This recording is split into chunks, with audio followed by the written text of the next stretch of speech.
What if your football club was just the opening move in a billion-pound chess game? Well, that's how many Chelsea fans feel their owners view the club. Jose E. Feliciano, co-founder of Clearlake Capital, the majority owners of Chelsea, summed it up well. What we're trying to do is build a long-term sustainable business that can accrue in value significantly, and that means a lot more than winning or losing on the pitch. This isn't a comment about a football club, it outlines a philosophy that shifted Chelsea from Champions League glory to just a business asset. A philosophy that's not built on power, ruthlessness and winning like Chelsea teams of old, but one that's built on identifying potential and maximizing growth. But why would the ownership spend so much money on the club if they didn't care about footballing success? The answer is far more calculated than you might think. The truth is, the ownership strategy isn't about Chelsea Football Club, it's about BlueCo.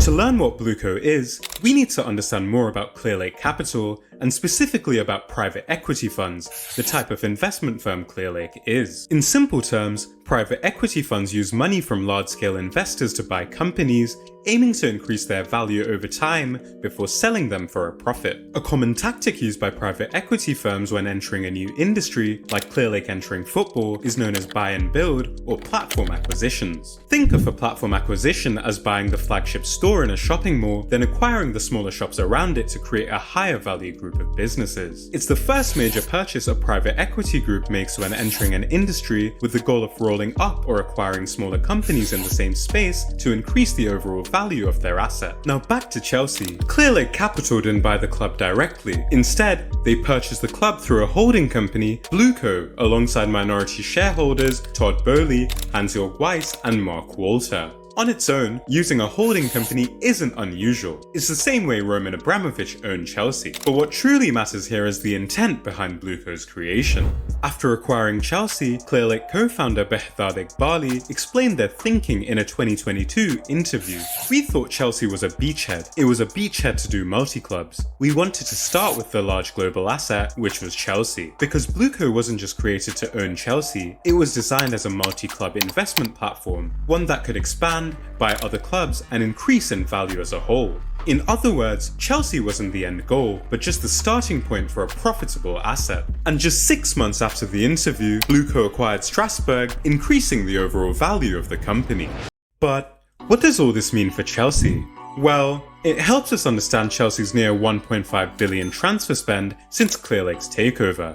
This kind of investment might look like ambition, but if you look closer, Chelsea's spending isn't about building a winning team, it's about acquiring assets for the future. Take the January 2025 transfer window as an example. At a time when clubs were making short-term reinforcements to finish the season strongly, and when Chelsea desperately needed attacking firepower, the club instead spent £13 million on Matisse Amugu, a 19-year-old central midfielder with just 19 senior appearances. Even Chelsea's manager, Enzo Maresca, admitted he won't play an important role this season, and many think he's someone who's being prepared for a loan to Strasbourg. And this transfer isn't an outlier. Since 2022, Chelsea have spent over £150 million on players who haven't played a single minute for the club. That doesn't even include players like Renato Vega, Leslie Ugochukwu, Carney Chukwuemeka, Datro Fofana, David Washington and Cesare Caicedo, signed for a further £100 million who've only featured sparingly for Chelsea. So what's the strategy here? I've spoken about it in a separate video about Chelsea's model, but in short, Chelsea aren't buying players to increase their chances of winning trophies now. They're investing in young prospects, hoping to either develop them and sell them for profit, or benefit from their long-term growth. And while the lack of trophies since Clearlake's takeover might suggest the strategy is failing on the pitch, financially, it's proving to be exactly what the owners wanted. Take Omari Hutchinson for example, signed as a free agent and later sold for 20 million. Cesare Caicedo was sold to Torino for 12.5 million,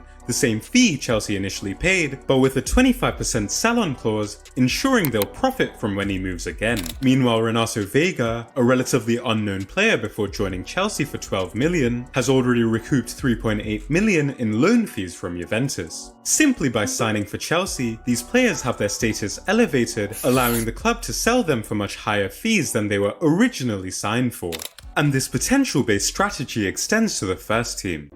Though these players aren't necessarily bought to profit from, the club have insisted on buying players on relatively lower wages in a tactic taken from Brighton. When speaking to Sportico about Brighton, Eghbali said, "You don't have to spend crazy money on payroll for players. There are teams in the Premier League that spend 10% of what the top 5 or 6 teams pay on payroll," later saying that Brighton's owner spends 10% of the payroll and wins almost as much. But by establishing wage caps like Brighton, you not only miss out on game-changing players like Michael Olise and Victor Osimhen, but you also fail to provide your young players with the experience support they need to perform. Take Nicholas Jackson for example. At 23, he's leading the line for Chelsea for the second season in a row. In isolation, with almost 30 goals for the club, he's probably Chelsea's best striker since Diego Costa. But as a young player, he inevitably makes mistakes, which has seen him become one of the most criticised players at our club. But can a young player with such limited experience really be expected to lead the line for Chelsea without the guidance of more experienced players around him? Even when we had Diego Costa, we still signed Drogba to win the league in 2015. And if we extend that question to the rest of the signings since January 2023 with an under-25 recruiting model, can any of these players really be expected to take the responsibility of leading Chelsea week in and week out? When a club's strategy is based on signing players who will only truly be good enough in the future, that inherently means there's no way the club will be good enough now. But despite this, fans hold all these young players to the same standards as Chelsea teams of old and blame them for our downfall. And this is where we see the evil genius of these owners and the blame game.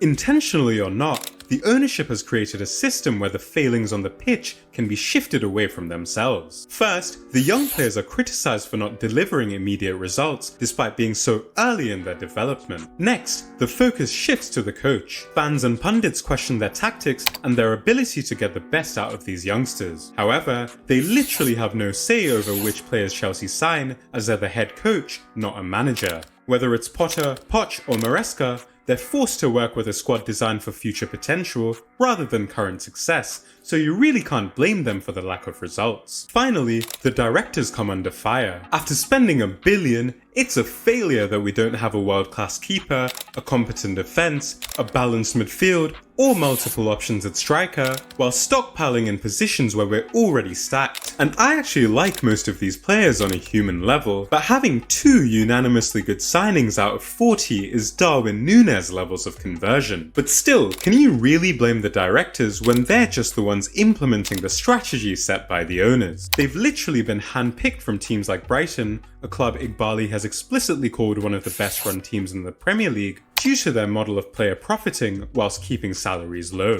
This chain of blame, from players to manager to the directors, diverts the attention from the real decision makers, the owners. But that was until now.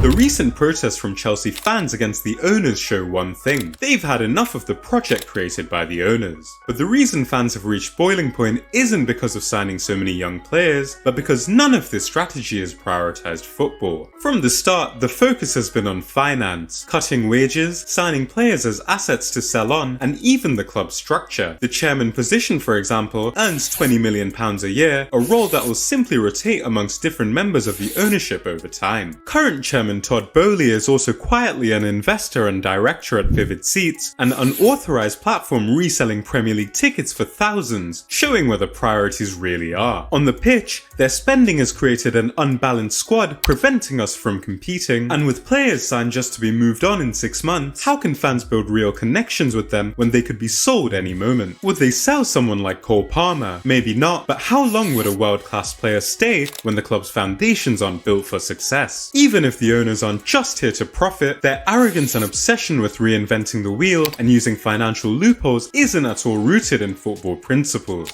And that is the real problem with Chelsea's owners.